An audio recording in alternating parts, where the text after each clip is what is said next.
Telangana engineering కళాశాలల్లో భారీగా పెరగనున్నటువంటి tuition ఫీజులు. ఇది చాలా అప్రమత్తంగా ఉండాల్సినటువంటి సమయం అండి. ఎందుకంటే ఈరోజు గౌరవ తెలంగాణ హైకోర్టు ఆదేశాల మేరకు ప్రస్తుతానికి మీకు ts.epset.nic.inలో 25 కాలేజీల యొక్క ఫీజుల యొక్క అప్డేటు సపరేట్గా పొందుపరచడం అనేది జరిగింది. ఈరోజు 25 కాలేజీలు ఉన్నది కాస్త మీరు 5-6 తారీఖుల్లో రిజల్ట్ రాబోయేటప్పటికి ఇంకొక 20 కాలేజీలు వచ్చేస్తాయి. ఇంకొక 20 కాలేజీలు కాదు, మనకు ప్రధానంగా తెలంగాణలో ఒక 60-70 కాలేజెస్లో పెద్ద కాలేజెస్ అని చెప్పొచ్చు. అంటే 50-60 కాలేజెస్, దాదాపు అన్ని కాలేజెస్లో, కొన్ని కాలేజెస్లో అయితే 1,00,000 నుంచి 1,50,000, 1,60,000 వరకు ఫీజులు పెరిగినాయి.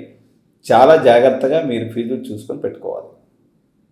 ప్రత్యేకంగా కోర్ బ్రాంచెస్ తీసుకునేటువంటి విద్యార్థులు ఇక్కడ ఉండాల్సినటువంటి అప్రమత్తత ఏంటంటే, చాలా కాలేజెస్లో వాళ్ళు డైరెక్ట్గా పోతేనే 1,00,000 రూపాయలు సీట్ ఇస్తున్నారు అనుకుందాం, ఫర్ ఎక్స్ అనేటువంటి ఒక కాలేజీలో.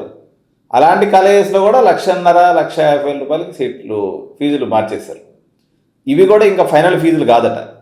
ప్రజెంట్ దాంట్లో కోర్టు ఆర్డర్లో ఎట్లా ఉందంటే, దీంట్లో జిమ్మెక్కు ఫర్ ఎగ్జాంపుల్ ఒక కాలేజీలో 1,00,000 రూపాయల ఫీజు ప్రస్తుతానికి చూపిస్తుంది అనుకోండి.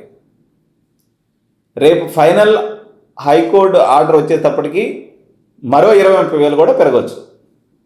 మీరు ఆప్షన్స్ పెట్టుకునేటప్పుడు వాళ్ళు పెరగబోయేటువంటి టెంటేటివ్ ఫీజును కూడా బేస్ చేసుకుని ఆప్షన్ పెట్టుకోవాలి.